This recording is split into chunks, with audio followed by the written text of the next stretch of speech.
On est dans les lettres maintenant, hein. On a un atelier de lettres, on va continuer pendant ces 3 semaines à travailler sur les lettres, mais on a été bloqué par la porte Dalet. Et cette porte Dalet, normalement après le Dalet, on devrait aller au Hé.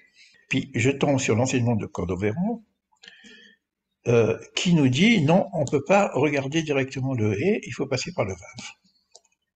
Et ça, c'était pour moi tout nouveau.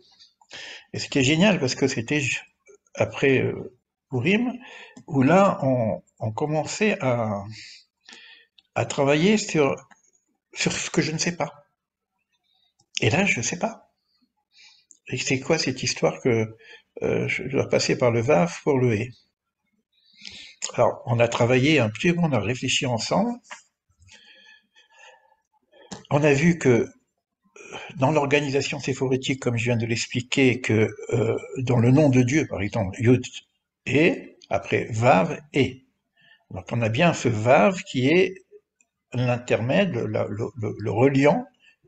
D'ailleurs, le Vav, c'est aussi un article de coordination qui relie les éléments. Et là, on a dans le nom divin que le Vav relié deux et. Donc c'est pas simplement un et. Donc on est face à deux façons d'aborder le et. Maintenant, dans l'image des lettres divines, en tout cas, j'ai un et qui est dans Bina en haut et j'ai un et qui est dans Malchut en bas. Donc il y a aussi cette notion de relier les deux parties féminines de l'arbre de vie, et ça se fait par le Vav. Le Vav, c'est 6. Alors le Vav va se trouver dans les 6 séphirotes intérieures qu'on appelle le petit visage. Je donne des éléments pour qu'on puisse réfléchir ensemble, hein, parce que moi j'ai pas encore la solution, hein, mais j'ai quelques indices et puis des choses qui sont peut-être même un peu gênantes dans l'ouverture qu'on essaie de mettre en place. Je ne sais même pas comment je vais en parler d'ailleurs. Donc c'est dans les 6 séphirotes intérieures et ça va être présenté principalement, on va lui donner un nom. Alors soit on lui donne le nom de Tiferet,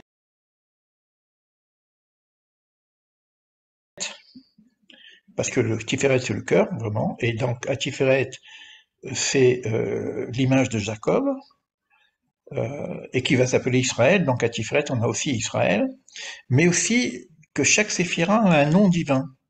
Et ce nom divin, c'est Yud-Kevavke entier.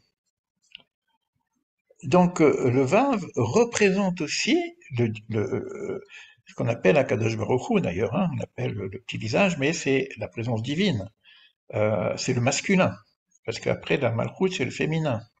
Et donc il y a une relation qui doit se faire entre le masculin et le féminin, entre justement le Vav et le V. Et chose que la semaine dernière avec Maëva a dit quelque chose de fort. Je peux le répéter, c'est pas un problème, Maëva, parce que c'est vrai que on a un petit problème avec l'idée de Dieu, surtout la Bible, encore plus la Torah d'ailleurs, qui vient faire que des divisions. C'est vrai. C'est vrai que si on était simplement avec le Créateur, Elohim, on est tous ensemble. C'est la nature. Il n'y a pas de différenciation. On a tous une forme humaine. On est des humains. Qu'est-ce qui nous divise vraiment? Alors, on va dire les religions nous divisent, alors qu'elles devraient nous relier. Mais plus encore, ce nom spécifique, d'ailleurs c'est un nom divin, on appelle d'ailleurs, ce nom représente le Dieu d'Israël, c'est-à-dire qu'il y a une relation singulière entre ce nom et Israël. Et là commencent les divisions, les Havdil. Les Havdil ben Israël Amim. Il y a une séparation nécessaire pour la construction de l'identité d'Israël, il y a une séparation nécessaire. C'est pareil pour toutes les autres traditions. J'ai expliqué la dernière fois qu'au niveau de la vie, de la création, ça passe par la différenciation. Sinon, c'est la confusion. On est tous des bulles, on est tous à l'identique. Non, il faut une nécessité. L'unité, c'est pas l'uniformité. Donc, c'est pas l'idée de se confondre, on est tous pareils. L'idée, c'est qu'il y a des séparations, donc des distinctions. Mais avec Yudke Vavke, c'est un peu plus précis parce que c'est tellement singulier qu'on se demande, pour une personne qui vit son judaïsme, comment basculer du singulier à l'universel, sans tomber dans la confusion. Donc on a vraiment une question avec ce Vav, et une question avec la représentation divine qui est qu'on appelle le nom. Et en même temps, on nous dit, et puis je vais pas vous lire des textes parce que j'en ai plein, hein, je pourrais sortir n'importe quel livre de prière et tous les matins je les fais. Bayomahu Hashem Echad Ushmechad, viendra un jour où Dieu sera un et son nom sera un. Viendra un jour où les nations reconnaîtront qu'on dit Shema Israël, Hashem Elokeinu Hashem Echad. Écoute Israël, Dieu, notre Dieu, Dieu est un. Israël, écoute, mais c'est qui parle? À un moment donné, ce sera les nations qui viendront dire à Israël, écoute Israël, Dieu, notre Dieu, Dieu est un. Et on aura ce moment, une reconnaissance des nations. Ça ne veut pas dire que les nations deviennent juives, etc. Il n'y a pas de prosélytisme. Hein. Elles restent ce qu'elles sont. Il y a peut-être une épuration nécessaire pour qu'on enlève des scories extérieures, mais il y a une reconnaissance du Dieu d'Israël. Et la sortie d'Égypte, parce que lorsque Moïse arrive en Égypte, quand on a parlé de Pessah, il vient pour sortir ce peuple afin qu'il serve le Yud Kevavke en question, qu'on appelle Hachem. Et Pharaon, lui, il connaît tous les dieux parce que c'est un grand savant, un grand magicien, un grand spirituel, c'est un grand occultiste. Qu'est-ce que moi ça je connais pas, d'accord? Et finalement, même lorsqu'on va parler un petit coup sur l'Égypte encore, on va parler des plaies d'Égypte. Les plaies d'Égypte, c'est pas simplement pour mettre à l'épreuve les enfants d'Israël de l'époque, non, en tout cas les Hébreux, c'est en même temps pour que l'Égypte puisse reconnaître Pharaon, représenté par Pharaon, puisse reconnaître ce Dieu nouveau qu'il ne connaissait pas. Donc il y a encore cette idée de dire que, alors au lieu de dire que ça passe par le vase, j'ai presque envie de dire que ça passe par cette idée d'Hachem. Comment j'intègre Hachem là où j'en suis dans mon espace de vie, qui est un espace de vie qui n'est pas obligatoirement un espace juif ou un espace religieux. Donc, est-ce que ça veut dire qu'on ne peut pas travailler avec du laïc?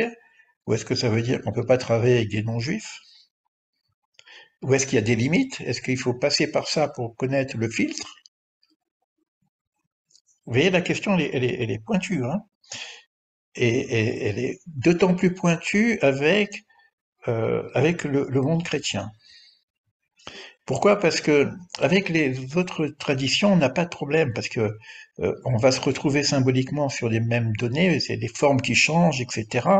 On n'a pas de souci. Et puis la reconnaissance d'un Dieu qui serait le principe un, donc universel, bah, il n'y a aucun souci il n'y a pas de disputation en tout cas. Avec le monde arabe, c'est un peu plus délicat. Mais ça passe encore parce que c'est devenu vraiment une communauté à part et le principe de l'unité, ils le connaissent parfaitement bien. On peut lire des livres de soufisme, on dit pratiquement les mêmes choses. Et en même temps, bon, quand on parle de leur Dieu, bon, le Dieu c'est Allah, mais Allah c'est Elohim. Elohim c'est au pluriel parce qu'on a déjà expliqué pourquoi c'est un pluriel, on en reprendra. J'avais dit qu'on devrait faire Bereshit pour comprendre tout ce que je suis en train de dire. Si on ne fait pas Bereshit, on ne comprend rien d'ailleurs. Parce que tout ça, c'est dans les premiers versets de la Genèse. Donc, qu'il y ait un prophète différent d'une autre, il n'y a aucun problème. Ça, on peut facilement. Alors, le problème avec le christianisme, c'est que c'est l'un ou l'autre, parce que on n'a pas le virus Israël. C'est-à-dire qu'avec le christianisme, Israël, c'est les chrétiens, tu vois. Donc, on sait plus comment ça après. Après, il y a le personnage de Jésus qui a fait un travail énorme au niveau des nations, qui est quand même un personnage. Chacun a sa croyance par rapport à ça, mais ça reste, de toute façon, aujourd'hui, c'est connu que bah, c'est un juif, quoi. C'est un juif qui s'est proposé d'apporter un enseignement universel au monde, quoi. Donc, et ça, c'est dans le Vave. Vous voyez, toute cette porte, elle est pas facile. Attention, ça grince, hein, il faut mettre de l'huile, hein, là, hein, pour que ça passe, hein. Parce que on veut être authentique, on veut être vrai, et on ne veut pas tomber dans la confusion, et on veut partager. Ben, par exemple, quand on va regarder le palmier de Déborah, on va voir que ben, ça parle quand même de choses qui sont pas universelles, qui sont très très singulières au niveau de la pratique juive. Alors comment je vais transformer ça en enseignement universel? Donc il y a, je crois que là, comme ça, je dis ça rapidement, mais je crois que on va avoir 3 semaines à travailler là-dessus. Euh, et je pense qu'il faut qu'on l'intègre, euh, qu'il y a une reconnaissance. Il y a une forme de reconnaissance d'abord de la Torah. C'est que si je viens dans ces traditions, c'est pour prendre, ça ne veut pas dire que je dois me convertir, etc. C'est pas du tout ça, mais je suis une forme de, je sais plus comment on dit, de sympathisant phytosémite, quoi, quelque part. Alors, ça veut dire, c'est pas un centralisme, une forme de chouchou du bon Dieu. Ça, c'est très gênant, c'est insupportable. Il faut trouver la juste mesure de ce qui s'est passé au niveau histoire. Et si je connais pas l'histoire, je comprends pas. Pourquoi Abraham, il n'est pas dans Babel? Pourquoi il a été hors Babel? Et pourquoi Abraham, on lui dit qu'il devient l'hébreu? Et l'hébreu, c'est le passage, c'est faire passer. C'est pas qu'il est passé, c'est qu'il doit faire passer les autres. Le rôle de l'hébreu, c'est par toi seront bénies toutes les familles du monde.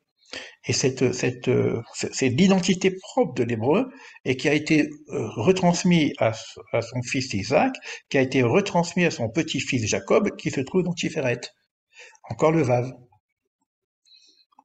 Parce que à partir du moment où il y a cette ouverture de l'un vers l'autre, il faut qu'il y ait l'ouverture de l'autre vers l'un, forme de sujet à sujet, de reconnaissance, de réciprocité dans le partage, et savoir pourquoi on vient. On vient pour apprendre un enseignement qui est un enseignement hébraïque. Je viens pas pour faire du syncrétisme. On peut faire du syncrétisme, on peut discuter sur toutes les traditions, etc. Parce qu'il va y avoir cette convergence qui va se faire. Ce Bayomaou, c'est pas, les taoïstes vont pas devenir juifs, ils restent taoïstes, ils ont une sagesse et une profondeur dans leur propre tradition, mais il y a une reconnaissance commune, un tronc commun, on va dire ça comme ça. Et si un taoïsme il vient pour étudier les lettres hébraïques, bah, c'est pas pour faire du tarot. C'est pour rester dans... Voilà, en gros, c'est ça, quoi. Mais non, il y a des rapports, des liens qui peuvent se faire. Alors, donc, on a cette question-là. Pourquoi? Parce que on approche, de toute façon, on le sait, je ne sais pas combien de temps j'ai passé, mais je ne voudrais pas en faire trop. Bon, c'est bon. On approche quand même de cette ère messianique, il y a trop de signes, quoi, etc. Tu vois. Et c'est vrai qu'après le messianisme, on n'aura plus ce problème. Parce que ça y est, on a passé le cap, on a passé la porte. Et là, il y a la fraternité qui revient. Dans la Bible, c'est très très très bien expliqué, cette question de fraternité. Comment on l'a perdue, comment on la retrouve. Au niveau de la fraternité entre les peuples. Hein. Donc ce problème, il est vraiment maintenant, il est pas après le messianisme. Voilà. Donc je reprendrai un petit peu de ça quand je viendrai sur le palmier de Déborah. Mais j'avais vu des choses, je vais prendre un peu plus de temps, hein, je suis désolé. Euh, J'avais vu des choses au niveau du Vav aussi. Prenez des notes, hein, puis on reprendra ensemble. Hein. Parce que le Aleph, c'est un Vav et deux Yud. Le Bet, c'est un Dalet, la porte, et un Vav allongé, un Vav couché. Donc le Dalet, la porte, elle se repose encore sur le Vav, dans le Bet déjà. Hein. Et on a vu que le Bet, il y a un Yud à l'intérieur. C'est comme si parce que Bat c'est la fille, et le Yud c'est le Vav réduit quoi en tout cas. En tout cas c'est la fille du Yud. Et on doit arriver. L'idée c'est d'arriver au Yud hein, de toute façon. Hein. Mais pour l'instant il faut d'abord passer par le Vav. La finalité sera le Gimel. Donc on a vu que le Gimel il nourrit le Dalet pour nous aider à traverser ce désert.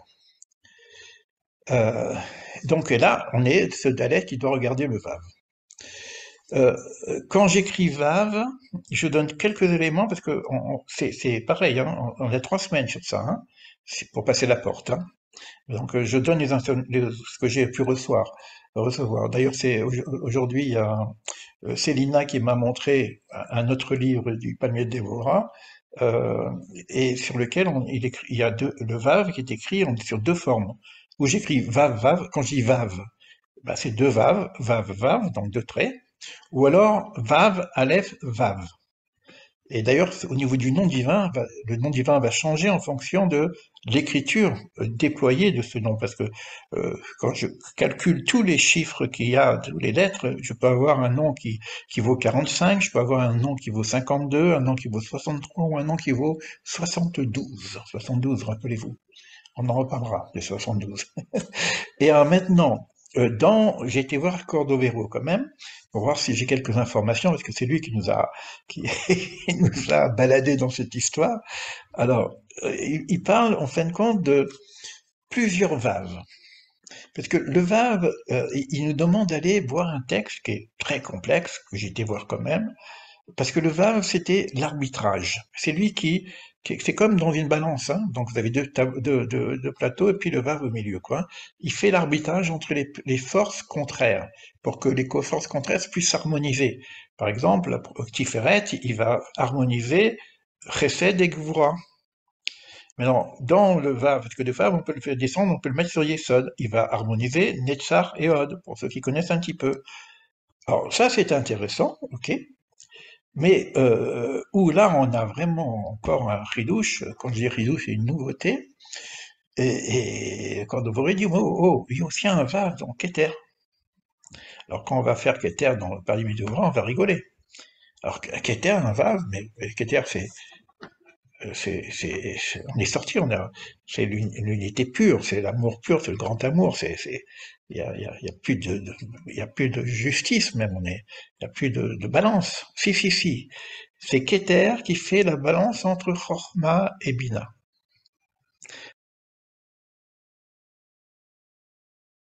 Parce que nous, on connaissait que Chorma Bina, ça donne la connaissance, mais on a aussi maintenant une forme une idée de l'arbitrage d'un Vav qui serait dans Keter. Alors, je ne sais pas si vous imaginez jusqu'où ça nous amène, cette idée du Vav, hein.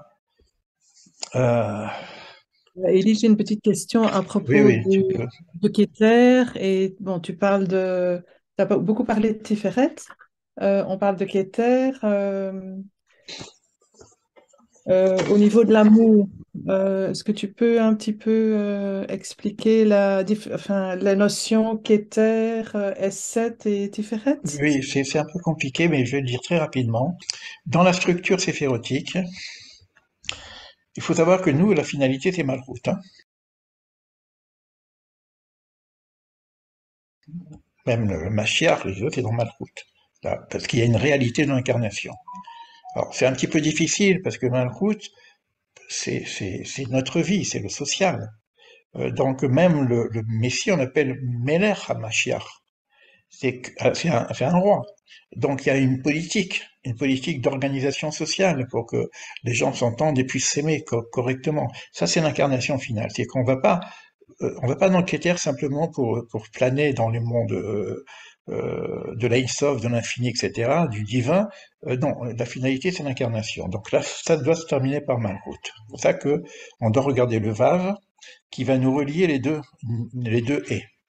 Alors maintenant, au niveau du thorax, les six, on appelle ça le petit visage. Mais ça s'appelle aussi la conduite divine selon le principe de justice.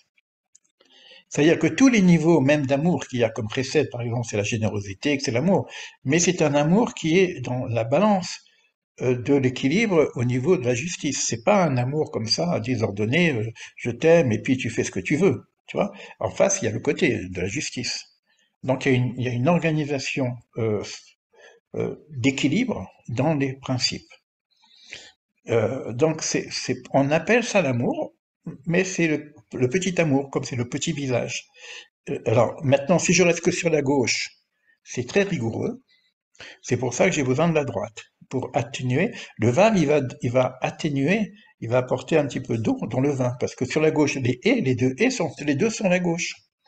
Donc, on le hait, on dit le souffle divin, etc. Je veux pas dire, ou là, attends, ça, on rigole pas là. On rigole pas, parce que c'est quand même, on peut s'étouffer, quoi, quelque part, hein, on fait attention. Donc il faut trouver le juste équilibre. Mais c'est rigoureux sur la gauche, c'est amour, donc c'est l'équilibre entre l'amour et la justice, etc. Maintenant, tu montes un peu plus haut. Plus tu montes, plus c'est ouvert. Donc, même si sur la gauche, quand je prends Bina, c'est sur la gauche, on va dire c'est la rigueur. Oui, mais c'est la rigueur au niveau du cerveau. Donc, c'est beaucoup plus doux que c'est la mère aussi, tu vois. C'est la rigueur de la mère. La mère, elle fait attention à ses enfants. Elle n'a pas envie que les enfants fassent n'importe quoi. Donc, c'est à la gauche, mais c'est quand même plus, comment dire, plus tendre, je dirais même, que le recette d'en bas. Vous voyez, donc il faut savoir comment. Et quand je monte à Keter, ça s'appelle le grand visage. Il n'y a plus de notion de dualité. Il n'y a plus de notion de bien-mal. C'est l'amour total. C'est l'amour total. Bon, pour les chrétiens, ils peuvent appeler ça l'amour christique, si on peut.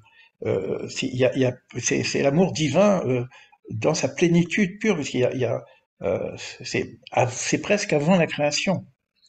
Parce que la création va se faire sur, en bas, tout à fait en bas. Et c'est là qu'on va pouvoir regarder un peu le palmier de Déborah, c'est comment être à ce niveau-là, au niveau humain, tout en étant dans ma route en bas.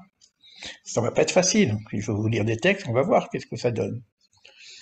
Mais voilà, je réponds rapidement, hein, surtout, et on va continuer, hein. Donc, je voudrais passer maintenant à la suite, parce qu'on avait dit qu'on ouvrait le panier de Déborah.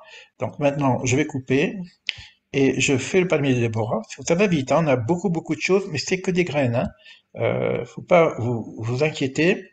On reprendra ça doucement, mais dans la semaine, que chacun fasse un petit peu de recherche par rapport à ça. Je reprendrai, je vais réfléchir un peu sur les questions que vous allez me poser même après, puisqu'on a encore un petit moment à passer ensemble au niveau du café, café virtuel. Ok, allez, je coupe.